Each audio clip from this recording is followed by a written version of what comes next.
Kung kagaya nga nabanggit ni Director Christie, for example, sa farm, where we have limitations. Para sa GMA Integrated News, Bernadette Reyes, nakatutok 24 oras.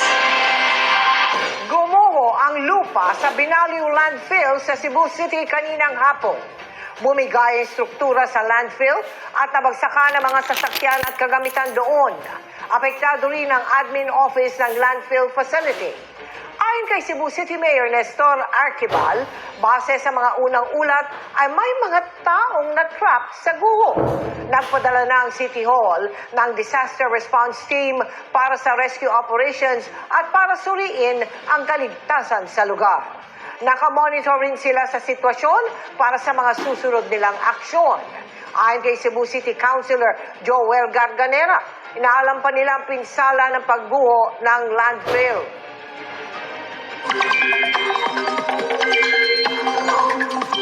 Mga kapuso, wala pong bagyo pero maging handa pa rin sa posibleng pag-ulan bukas.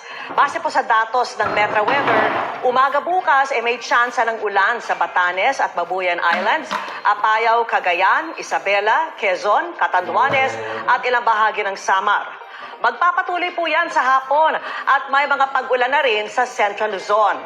May malalakas na buhos ng ulan na posibleng magdulot ng baha o landslide. Posible na rin ang kalat-kalat na ulan sa Mimaropa, Bicol Region, pati po sa Visayas at Mindanao. Para naman sa Metro Manila, kung saan isasagawa ang prosesyon bukas ng Poong Jesus Nazareno, may chance rin ng ulan pero hindi po malawakan at maaring mga panandalian lamang. Amihan, easterlies at shear line pa rin ang makakaapekto at magdadala ng mga pag-ulan sa ilang bahagi ng bansa. Samantala, bukod sa malamig na ihip ng hangin, may epekto rin ang amihan sa mga baybayin. Nakataas ang gale warning sa kanlurang bahagi ng Northern Luzon. Ibig sabihin, magiging maalon at delikadong pumalaot ang maliliit na sasakyang pandagat.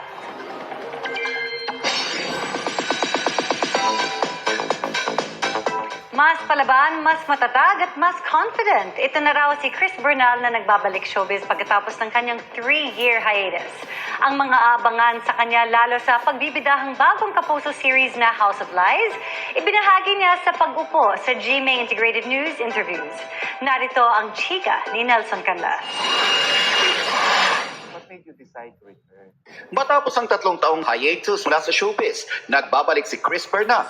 But this time, she's fearless and she knows what she wants. Mas palaban ako ngayon at saka mas firm siguro ako sa gusto kong mangyari sa career ko, sa buhay ko. Nilagyan ko na rin ng boundaries yung sarili ko. For so long kasi, naging sunod-sunuran din ako. Talagang Less na ang gusto ko fear mo ngayon? Ngayon, less na. Siguro dahil nga mas confident na rin ako at mas stable na rin. What I get from her is like when you're contented and when you have a good full support group at your back, and when you work as a team, as a family, there's no need balance, Yeah. there's no need to be scared because you Yeah. know that I you guess have that's the secret eh. you have a good support. Contentment. Content ka. And the baby is Peace. really, Peace. the baby made her stronger. Iba Yeah. talaga pag mami Di ka ba na na eh. pag nanay ano? Yeah. 18 years ang itinagal ni Chris sa showbiz bago siya nag-asawa. Hindi man niya inamin dati. The peak of her career became too much for her. Nagkaroon ako ng time na gano'n, na na-burn out ako. Then, siguro pinagdasal ko din, Lord, gusto kong magpahinga. Gusto ko ng break.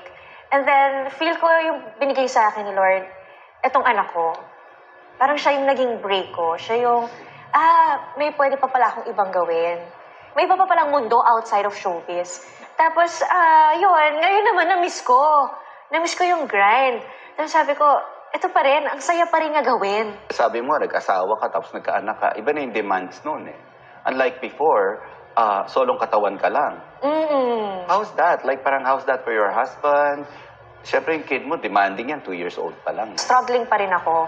Kasi I'm still breastfeeding. Pero yun kasi yung bonding namin ng ano ko. That's why it's hard for me to let go of breastfeeding din.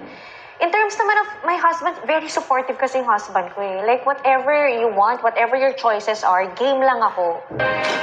Bibida ngayon si Chris kasama si Beauty Gonzalez sa House of Lies. A story of a picture-perfect family. Pero Each one may kasinungalingan na tinatago. na if it will be revealed, it can break a family, it can break a relationship. So, gaano katagal mo hahawakan, kakargahin yung kasinungalingan na yun sa buhay mo? Mapapanood na sa January 19 sa GMA Afternoon Prime. Kasama rin ang powerhouse cast ni na Martin Del Rosario, Mike Tan, Kokoy De Santos, Snooki Serna, Jackie Lu Blanco, Lito Pimentel at marami pang iba. Sapakan ba dito? Ay, marami. Oh my God. Marami. Nasakal nga ako dito eh. Nakubaran ako. Ang lakas ni Beauty. kasi- Dahil rin kasi, Hindi ka naman kasi sinaktan. ang lakas talaga ni Beauty. Ang Kasi tangkad Beauty ko, ang hindi. cute niya, ang payat pa niya. Kung kaya ko lang siya sa isang kamay. Oo. Ano mga ganong eksena? Talagang Well, pag nakita- surprise. oo. Surprise na lang. Surprise. Yung mga away-away namin, talagang So, grabe. bukod doon sa... Pero di naman kita sinukta. Nasaktan Hindi ba naman, kita? pero ang Pwede lakas mo naman niya talaga. sabihin, 24 oras naman to. Pwede mo naman ako i-report. Isang ganun na lang, ano na ako, lumipad na ako dun sa kabilang kanto. Pero ganun, ang lakas niya. Uy, grabe Pero maingat ka. siya. Maingat siya, Lumipad din maingat siya naman sa ako, ano. ah. Pero kasi alam mo, si Kaya Beauty tuloy kasi ako. ang tangkad din. Oo. You're 5'8" ba? 5'7". 5'7". 5'1" lang ako. Oh my gosh. Oh, ayan ang sinakal, oh. Ang ganda naman, ah. Nelson Canlas updated sa Showbiz Happenings. And that's my chika this Thursday night. Ako po si Iya Arellano. Miss Mel, Miss Vicky Emil.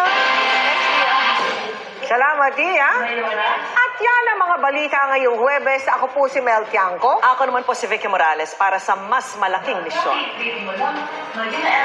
Para sa mas malawak na paglilingkod sa bayan. Mula po rito sa Quirino Grandstand sa Maynila, ako po si Emil Sumangis.